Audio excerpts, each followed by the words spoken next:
The opulence of Victorian arts, the revival of earlier periods, the elegance of Art Nouveau in tandem with the energy and enthusiasm of an expanding nation embodied in the doctrine of manifest destiny, with this expanding, very, very quickly technological advancements and this universal fascination with them, all happen in America really right in the middle of the 19th century, 1850, to create this new emerging form of decorative arts, and its medium is weaponry. It's firearms.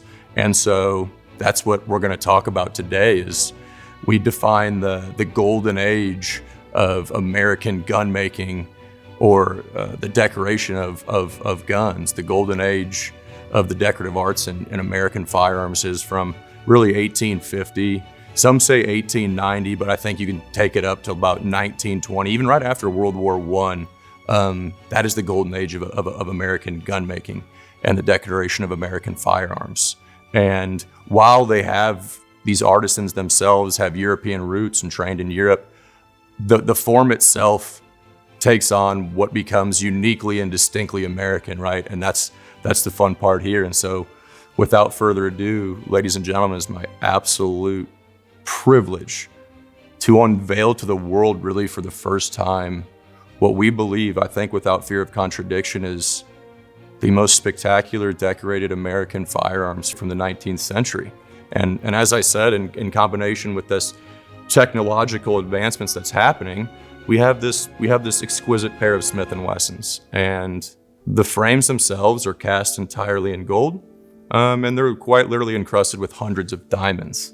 But to start on the technological side, and we don't have to go too deep into it, and we wrote a wonderful story and blog post on Roland White and his bored through cylinder, and we can post it in here. And you can read about it all you want. But the basics are a young machinist, Roland White, had patented the bored through cylinder as we know it in April of 1855, and Colt actually had the first opportunity to use that and acquire it. And Colt balked, and they passed. And Roland White, it was purchased by Smith & Wesson. Roland White would go to work for Smith & Wesson. So Smith & Wesson was the first hog of the trough, if you will, to come up with a firearm with a bored-through cylinder that fired a self-contained metallic cartridge. Here we have the advent of the 22 rimfire, if you will.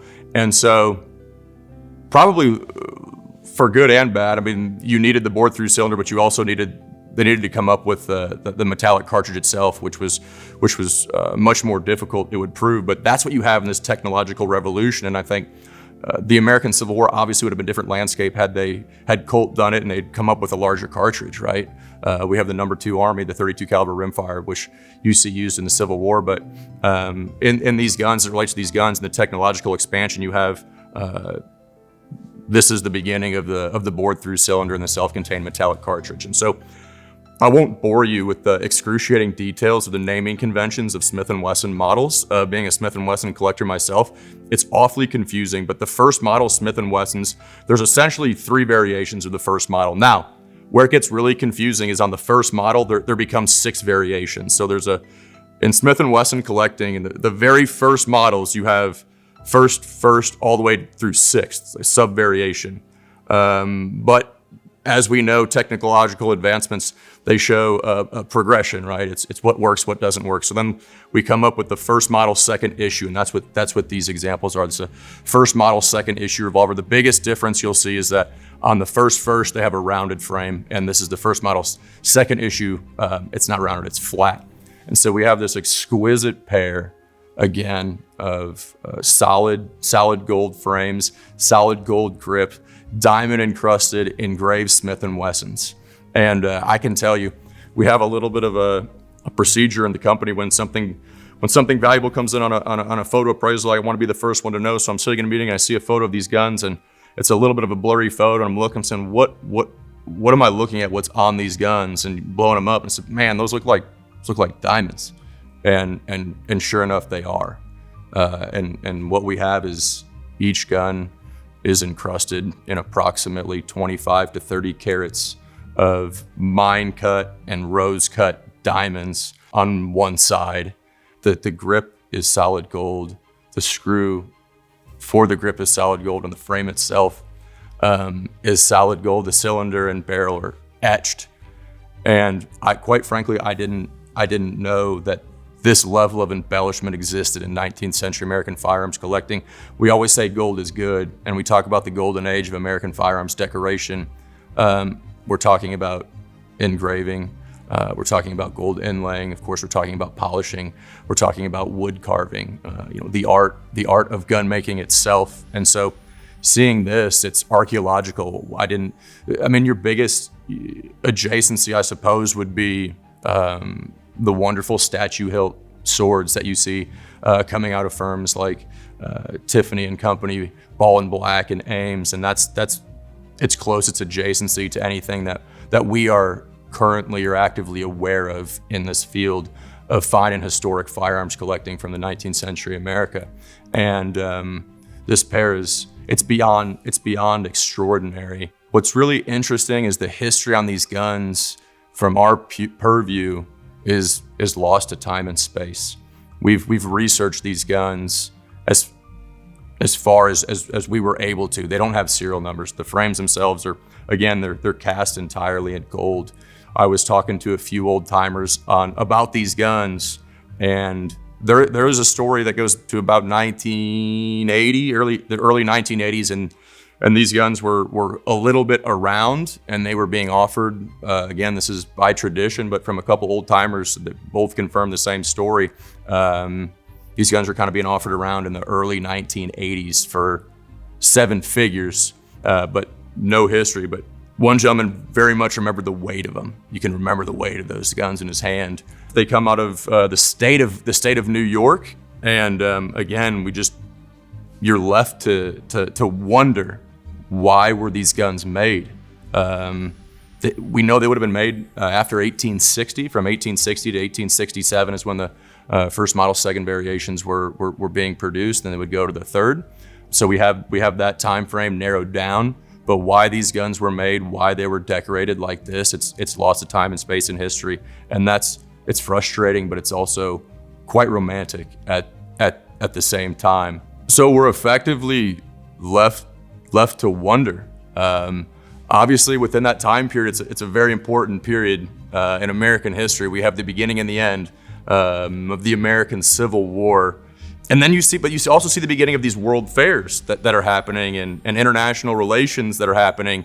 And we have obviously precedent for firearms and weaponry being given by heads of state, by noblemen, by generals as gifts for diplomacy and peace and war. And so there's a lot to unpack within that 7-year window. Of course, the other interesting thing that we did go to school on is diamonds themselves.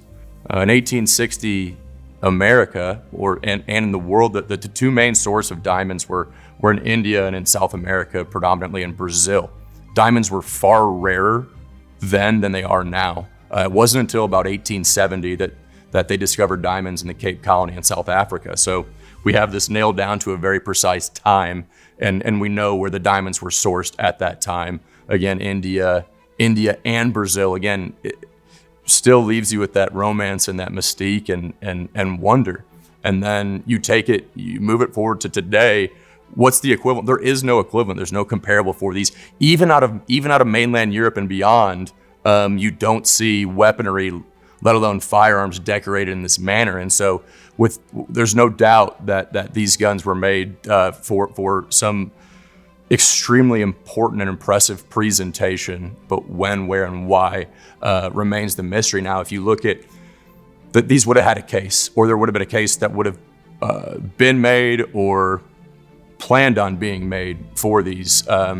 As they're both decorated, one side is decorated in diamonds, the other one is just cast, chased, and engraved in solid gold. You would see how they would sit in the case diamond sided up, which is, I believe is extremely important, because we took the guns apart. We were looking for hallmarks, we're looking for touch marks, because this was not done by the factory, and it was what we've come up with is it had to be Tiffany, it had to be Ames, somebody of that stature. And Tiffany makes a lot of sense. They have a history of Civil War statue-hilt swords during the American Civil War, and the etching on the blades, right? It's an adjacency, and it makes a lot of sense.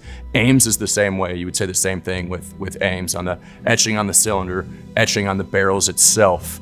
But there is no, unfortunately, again, there's no hallmark, there is no touch mark on the set. And we were so careful in doing it that gold is so soft, you don't want to obviously torque it. It's the perfect, for us, these things are not photographed anywhere, they're not published anywhere, they're not talked about, they've never been on exhibit. And so for them to come out in this manner, and during our Rock Island Auction Company's 250th anniversary sale, our celebration of the indomitable American spirit, to me it's almost rather poetic and beautiful that, hey, we get to shine a light on not only these objects, but that American uniquely and distinctive decorative art form. And there's no better champion of that than these wonderful Smith & Wessons, because they dovetail that technological advancement right precisely at this lightning strike moment in American history that is just, it's so profound. And you have optimism and chaos and these wonderful objects, cast in solid gold, encrusted in diamonds. It speaks to that American spirit and optimism at the time better than anything I've ever seen. So we're very excited to unveil these to the world in this manner. And again, that's the tip of the iceberg, if you will, for what this sale has. And it's kind of every genre, every little pocket of American history. We want to walk through and explore it in this form and fashion through fine and historic firearms. It's very unique, it's very special, and quite frankly, it's very fun. So we hope to see you June 27th, 2026. The auction kicks off at 5 p.m. It's an evening sale. It's going to be spectacular.